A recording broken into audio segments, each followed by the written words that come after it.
آئیے بڑے ادب و احترام کے ساتھ سرکار مدینہ صلی اللہ تعالی علیہ وسلم کی مقدس بارگاہ میں اپنی غلامی کا ثبوت دیں. پڑھیں درود پاک. اللہم صلی وسلم علی سیدنا محمد وعلی آل سیدنا محمد کما تحب وترضى بأن تصلی علیہ.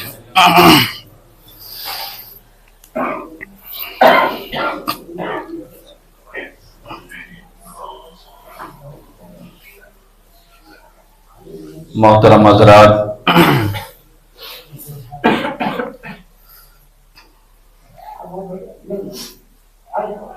ہر انسان کے ساتھ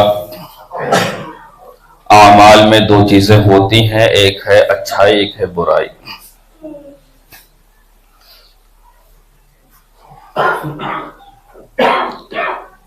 کیونکہ اللہ تعالیٰ قرآن مقدس میں ارشاد فرماتا ہے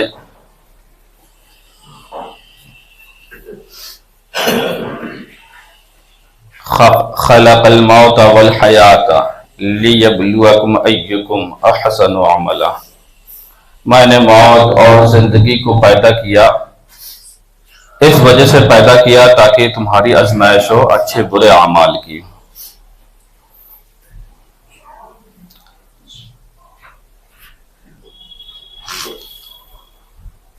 تو ہم میں جس کے اعمال اچھے ہیں وہ رب کی بارگاہ میں قریب بندہ ہے، جس کے اعمال برے ہیں وہ اللہ کی بارگاہ کا مردود بندہ ہے.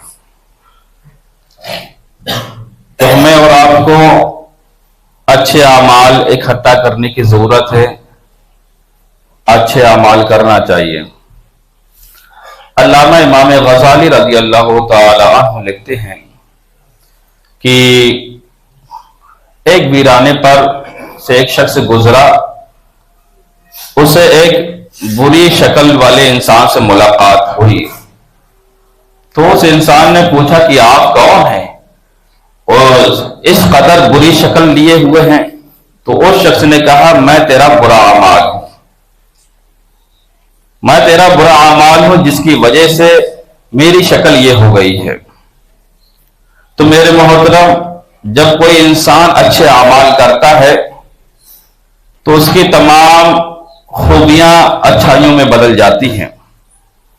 تو اس نے کہا کہ جب تم میرے برے اعمال ہو تو یہ بری شکل کیسے تبدیل ہوگی؟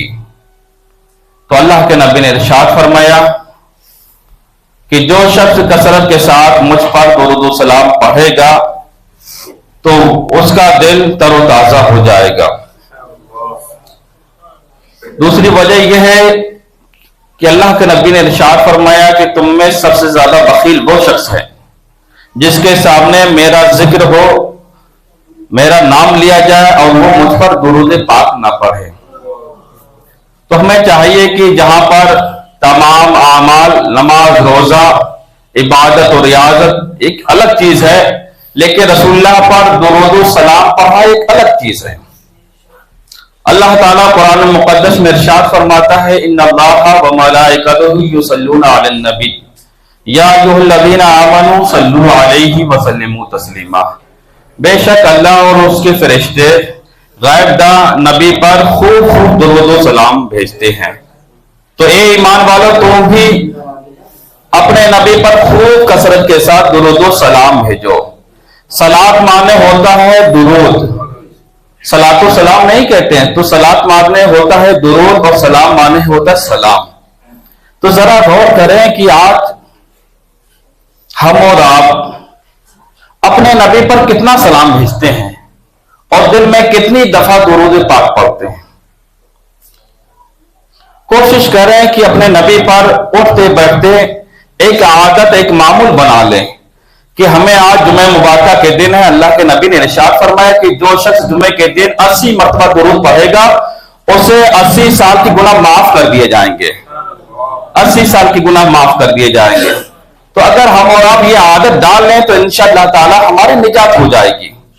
ہمارے جہاں پر تمام بدعمالیاں ہیں تو اس کثرت کے ساتھ درود پاک پڑھنے کی وجہ سے ان تمام بدعمالیوں کا قلعہ کما ہو جائے گا.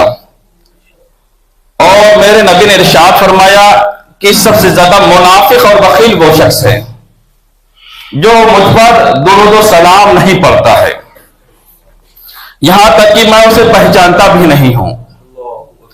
ایک شخص نے جو نبی پر درود و سلام نہیں پڑھتا تھا، پیغمبر کو دیکھا کہ پیغمبر اعظم نے اس کی طرف سے اپنی نظر رحمت کو پھیر لیا ہے۔ وہ شخص میرے پیغمبر کو اپنی طرف متوجہ کرتا ہے تو میرے پیغمبر کہتے ہیں، وہ شخص عرض کرتا ہے، یا رسول اللہ، میں آپ کا امتی ہوں۔ میرے پیغمبر نے ارشاد فرمایا، آپ کون؟ میں آپ کو جانتا ہی نہیں ہوں۔ وہ شخص کہنے لگتا ہے کہ عالموں نے تو کہا ہے کہ آپ اپنے امتیوں کو اس طرح پہچانتے ہیں جیسے کہ باپ اپنے بیٹے کو جانتا ہے، اور آپ کہہ رہے ہیں ہم کو پہچانتے نہیں۔ پیغمبر نے ارشاد فرمایا کہ ہاں، میرے عالموں نے صحیح کہا ہے کہ میں اپنے امتیوں کو اس طرح پہچانتا ہوں کہ جس طرح باپ اپنے بیٹے کو پہچانتا ہے، لیکن میں آپ کو نہیں جانتا۔ اس نے عرض کیا، یا رسول اللہ، آپ مجھے کیوں نہیں پہچانتے ہیں؟ پیغمبر اعظم نے ارشاد فرمایا، میں اس وجہ سے آپ کو نہیں پہچانتا ہوں کہ دنیا میں آپ مجھ پر کثرت کے ساتھ درود و سلام نہیں پڑھتے ہیں، مجھ سے محبت کا جھوٹا دعویٰ کرتے ہیں۔ صبح ہوتی ہی وہ شخص بیدار ہوتا ہے تو کثرت کے ساتھ درود و سلام پڑھنے لگتا ہے، یہاں تک کہ ہر روز وہ 100 مرتبہ درود پاک پڑھتا ہے۔ یہ عادت اس نے بنا لی کہ چند دن گزرے تھے کہ پیغمبر اعظم کی زیارت ہوئی اور پیغمبر نے فرمایا، میں آپ کو پہچانتا ہوں اور میں آپ کی شفاعت بھی کروں گا، شفاعت سے سرفراز بھی فرماؤں گا۔ تو میرے محترم، تو جہاں پر ہمارے پاس ان گنت وقت ہے، وقت ہی وقت ہے، اٹھتے بیٹھتے، ایک درود ایک ایسی ہے کہ اس میں نہ ہاتھ کو حرکت دینا ہے، نہ پیر کو حرکت دینا ہے، نہ اٹھنا ہے، نہ بیٹھنا ہے، پھر صرف زبان چلانی ہے، زبان چلانی ہے۔ آپ تجارت والے ہیں، پیشہ ور ہیں، کہیں پہ غلامی یا نوکری کر رہے ہیں، لیکن زبان آپ کے قابو میں ہے۔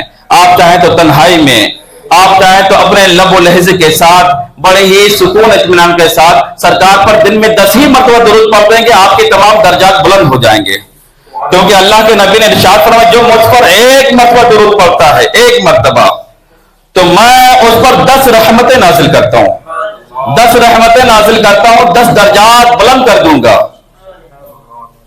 اور 10 گناہ مٹا دوں گا۔ تو کوشش کیا کریں کہ درود پاک پڑھ لیا کریں، خاص طور سے جمعہ مبارکہ کے دن درود پاک کثرت کے ساتھ پڑھنے کی بڑی فضیلت ہے، بڑی فضیلت ہے۔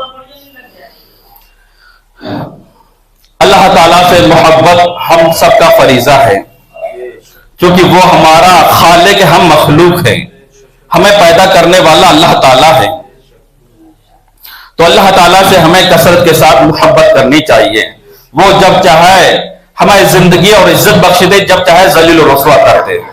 وَتُعِزُّ مَن تَشَاءُ وَتُذِلُّ مَن تَشَاءُ، تو اسی کے اختیار میں، قبضے قدرت میں ہر چیز ہے، ہر چیز ہے، تو اس سے ہمیں اور آپ کو چھٹکارا حاصل نہیں ہو سکتا ہے۔ تو کوشش کریں کہ اللہ تعالیٰ نے جب اپنے بندوں کو پیدا کیا تو بندوں کے اوپر کچھ نہ کچھ ذمہ داریاں بھی رکھی ہیں، تو ان ذمہ داریوں کو کما حق کو صحیح معنوں میں ادا کریں۔ اگر ہمیں اور آپ کو کوئی پوچھے کہ آپ اللہ سے محبت کرتے ہیں تو ہم زبان سے ہاں تو کہہ دیں گے، محبت کا تو دعویٰ کر دیں گے، لیکن محبت کے اپنے جو عملی تقاضے، ان تقاضے ہم ادا نہیں کرتے ہیں۔ کسی نے پوچھا کہ آپ اللہ تعالیٰ سے محبت کرتے ہیں؟ آپ نے کہا ہاں۔ انہوں نے کہا کتنی محبت کرتے ہیں، اور اللہ تعالیٰ کی محبت کے لیے آپ کیا کر سکتے ہیں؟ جب ہم اور آپ شب و روز میں صرف 5 وقت نمازیں ادا نہیں کر سکتے ہیں تو ہم محبت میں کس طرح کھڑے ہیں؟ جب اللہ تعالیٰ کی محبت میں ہم سچائی کا دامن نہیں پکڑ سکتے ہیں تو ہم اللہ تعالیٰ سے کس قدر سچی محبت کرتے ہیں؟ جب ہم اللہ تعالیٰ کی محبت میں حلال رزق حاصل نہیں کرتے تو ہم اللہ تعالیٰ کی محبت میں کس قدر ثابت قدم ہیں؟ اللہ تعالیٰ کی محبت کے بارے میں امام غزالی لکھتے ہیں اپنی کتاب میں کہ ایک شخص تھے جنہوں نے حضرت موسیٰ علیہ السلام سے عرض کیا، اے موسیٰ، میرے لیے دعا کرتے ہیں تاکہ اللہ تعالیٰ کی محبت میں ایک ذرہ مجھے عطا ہو جائے، ایک ذرے کے برابر محبت ہو جائے اللہ تعالیٰ سے۔ موسیٰ علیہ السلام نے ارشاد فرمایا، ایک ذرہ بہت زیادہ ہے، ایک ذرے کی محبت اللہ تعالیٰ کی برداشت نہیں کر پائیں گے آپ۔ تو شخص نے عرض کیا، موسیٰ صرف آدھا ذرہ عطا ہو جائے، آدھا ذرہ محبت عطا ہو جائے اللہ تعالیٰ کی۔ موسیٰ علیہ السلام نے رب کی بارگاہ میں دعا کہ اے مولا، اپنے اس بندے کو آدھا ذرہ محبت عطا کرا۔ اللہ رب العزت نے اسے اپنی محبت کا آدھا ذرہ عطا کر دیا۔ وہ شخص کون تھا؟ وہ شخص تھا باغ میں پانی اور سیرابی کیا کرتا تھا، درختوں کی، پیڑ پودوں کی۔ جب آدھا ذرہ اللہ کی محبت کا عطا ہو گیا تو اس نے باغات چھوڑ دیے، شب و روز اللہ کی حمد و ثنا کرنے لگا، اطاعت و بندگی کرنے لگا۔ چند سالوں کے بعد موسیٰ علیہ السلام کا گزر اسی بستی سے پھر ہوا۔ موسیٰ علیہ السلام نے لوگوں سے دریافت کیا یہاں پر فلاں شخص رہتا تھا جو باغات کی سیرابی کیا کرتا تھا، وہ شخص کہاں ہے؟ لوگوں نے بتایا کہ وہ شخص فلاں جنگل میں ہے۔ جب موسیٰ علیہ السلام جنگل کی طرف رخ کرتے ہیں، دیکھتے ہیں کہ جنگلوں میں نظر نہیں آتے۔ موسیٰ علیہ السلام نے بہت تلاش و جستجو کی، جب وہ شخص نہیں ملا تو رب کی بارگاہ میں دعا کی، اے اللہ میں اس شخص کو دیکھنا چاہتا ہوں۔ اللہ رب العزت نے موسیٰ علیہ السلام میں کے نظروں میں اس شخص کو آشکارا کر دیا۔ دیکھتے کیا کہ ایک پہاڑ کی چوٹی پر وہ شخص کھڑا ہے اور رب کی بارگاہ میں حاضر ہے، رب سے دعائیں کر رہا ہے۔ موسیٰ علیہ السلام نے سلام عرض کیا، السلام علیکم۔ اس شخص نے سلام کا جواب نہیں دیا۔ موسیٰ علیہ السلام نے کہا کیسا شخص ہے جس نے میرے سلام کا جواب ہی نہیں دیا؟ تو غائب سے ندا آتی ہے، اللہ تعالیٰ کی جانب سے ایک آواز بلند ہوتی ہے، اے موسیٰ اس کے دل میں میری محبت کا آدھا ذرہ ہے جس کی وجہ سے وہ دنیا کی باتوں کو نہیں سن پا رہا ہے۔ کہیں اس کے دلوں میں میری محبت کا ایک ذرہ ہوتا تو وہ اس قدر میرے قریب ہو جاتا۔ تو میرے محترم، جس کے دلوں میں اللہ تعالیٰ کی محبت کا آدھا ذرہ ہو جائے وہ دنیا سے بے نیاز ہو جاتا ہے۔ تو آپ کوشش کریں کہ ہمارے دلوں میں کس کی محبت بسا لی ہے؟ ہمارے دلوں میں دنیا کی محبت ہے، خواہشات کی محبت ہے، نفسیات کی محبت ہے۔ کوشش کریں یہ دنیا کی محبت دھوکے کی محبت ہے، دھوکے کی محبت ہے۔ علامہ امام غزالی ہی نے لکھا تھا کہ انسان کو زندگی نصیب سے ملتی ہے لیکن آخرت محنت سے ملتی ہے۔ لیکن آج ہم اور آپ دنیا کی محبت محنت، دنیا کو محنت سے حاصل کر رہے ہیں، آخرت کو نصیب پر چھوڑ دیا ہے کہ مرنے کے بعد اللہ چاہے گا تو انشاءاللہ تعالی جنت میں داخل ہو جائیں گے۔ نہیں میرے محترم، دنیا تو نصیب سے مل رہی ہے آپ کو، لیکن آخرت کے لیے آپ کو محنت کرنا پڑے گی۔ وہ محنت کیا چیز ہے؟ وہ محنت یہ ہے کہ آپ کو کتاب اللہ کے موافق زندگی گزارنا پڑے گی، حدیث رسول کے موافق آپ کو زندگی بسر کرنی پڑے گی، تب آپ کو آخرت اچھے معنوں میں حاصل ہوگی۔ اگر آپ نے آخرت کو نصیب پر چھوڑ دیا تو یہ آپ نے اپنے آپ پر دھوکہ کیا۔ میرے محترم، کوشش کریں کہ آپ دنیا کو بقدر ضرورت ہی استعمال کریں اور زیادہ سے زیادہ آخرت کی محبت اختیار کریں، کیونکہ اللہ کے نبی نے ارشاد فرمایا الدنیا سجن المومن، الدنیا سجن المومن، دنیا مومن کے لیے، دنیا مسلمانوں کے لیے قید خانہ ہے اور کافر کے لیے جنت ہے۔ آج ہم اور آپ دنیا کو جنت بنا بیٹھے ہیں، یہ ہمارے اور آپ کے لیے جنت نہیں ہے بلکہ ہمارے اور آپ کے لیے اصل مومن کے لیے قید خانہ ہے، قید خانہ ہے۔ تو لہذا کوشش کریں اس قید خانے میں کس طریقے سے رہا کرتے ہیں۔ قید خانے میں انسان اپنے رہنما کے مطابق زندگی گزارا کرتا ہے، قید خانے میں انسان مصیبت اور دشواریوں کی زندگی گزارا کرتا ہے، اسے پیٹ بھر کر کھانا نہیں ملتا ہے۔ تو لہٰذا یہ دنیا کی زندگی ہمارے لیے اسی انداز کی زندگی ہے، ہمیں چند دن دنیا میں رہنا ہے اور بقا ہمارے لیے آخرت ہے۔ کل من علیہ فان، ہر چیز فنا ہو جائے گی، صرف باقی رہنے والی اللہ کی ذات ہے۔ تو یہ فانی زندگی کے لیے آپ محنت نہ کریں، اگر آپ کو محنت کرنی ہے تو برزخ کے لیے محنت کریں، آخرت کے لیے محنت کریں، اللہ کی قرب کے لیے محنت کریں تاکہ آپ کا حصہ جنت میں اچھے انداز میں ثابت ہو جائے۔ جب سے دنیا آباد ہوئی ہے، آدم علیہ السلام سے لے کر قیامت تک کے لوگ ان گنت لوگ آئے، لیکن جن لوگوں نے اللہ اس کے رسول کے بتائے ہوئے طریقے پر زندگی گزاری یا ان کی محبت کو اپنے دل میں روشنی دی تو وہ انسان دنیا میں بھی کامیاب رہے، آخرت میں بھی کامیاب رہے۔ اور جب اللہ تعالیٰ کسی کو ہدایت دے دیتا ہے تو بڑا سے بڑا ظالم بادشاہ اسے بات باتیں بھی نہیں کر سکتا ہے۔ اس دنیاوی سلطنت میں سب سے بڑا نام آتا ہے فرعون کا۔ فرعون اپنے آپ میں بہت بڑا بادشاہ تھا جس کے جاہ و جلال اور جس کی سلطنت کا دائرہ بڑا وسیع اور عریض تھا، لیکن اس کی خود کی عورت جس کا نام حضرت آسیہ تھا مسلمان ہو چکی تھی۔ جب فرعون کو اس بارے میں اطلاع ہوئی، معلومات ہوئی کہ میری بیوی مسلمان ہو گئی ہے، اللہ تعالیٰ کو ماننے لگی ہے، اس کے پیغمبروں کو ماننے لگی ہے، تو آپ نے اپنے بیوی کو طلب کیا۔ طلب کرنے کے بعد اس کے ساتھ ظلم و زیادتی کرنے لگے کہ آپ توحید کو ماننے سے انکار کرتے ہیں، موسیٰ علیہ السلام کو نہ مانیں، اگر آپ نے ایسا کیا تو آپ کے ساتھ سخت ترین شدت اور دشواریوں کا سامنا کرنا پڑے گا آپ کو۔ حضرت آسیہ رضی اللہ عنہا جو عورتوں میں ممتاز حیثیت رکھتی ہیں، انہوں نے فرعون جو شوہر تھے اس کے ماننے سے انکار کر دیا۔ کہا ہے فرعون، آپ میرے جسم کے مالک ہیں، میرے جسم کے ٹکڑے ٹکڑے کر دیں، لیکن میرے دل میں قابو اللہ تعالیٰ کا ہے، اور میں مرتے دم تک اللہ تعالیٰ کی وحدانیت کا اقرار کرتی رہوں گی۔ اس کے بعد کیا ہوگا؟ فرعون نے حضرت آسیہ کے جسم کے ایک ایک حصے میں کیلیں نصب کر دی تھی، ان کیلوں کے ہر حصے سے، ہر سوراخ سے، ہر زخم سے خون جاری تھا، لیکن حضرت آسیہ الاحد الاحد کے نعرے لگاتی رہی، لیکن آپ نے اسلام کا اور کلمہ توحید کا دامن نہیں چھوڑا۔ لیکن آج کل کی ہماری ماں اور بہنیں ہیں جو مکر و فریب بھی جال میں پھنس کر اپنے اسلام کا دامن چھوڑ دیتی ہیں۔ ان عورتیں، ان خواتین اسلام کا تاریخ کا مطالعہ کریں کہ جنہوں نے جسم کے ہر حصے میں کیلیں نصب کرنا گوارا کر لیا، لیکن دامن توحید اپنے ہاتھ سے جانے نہیں دیا، اور اپنے شوہر کو منہ توڑ جواب دیا۔ اور یہ ہر مرد مجاہد، مرد مومنہ کا یہ حق ہے کہ جب اسلام کے خلاف اس کا شوہر ہو جائے، اس کا باپ ہو جائے، اس کا بھائی ہو جائے، تو اس کا منہ توڑ جواب دے سکتی ہے۔ آپ کو تاریخ کے حوالے سے بتاؤں کہ حضرت سفیان جو یزید کے دادا ہیں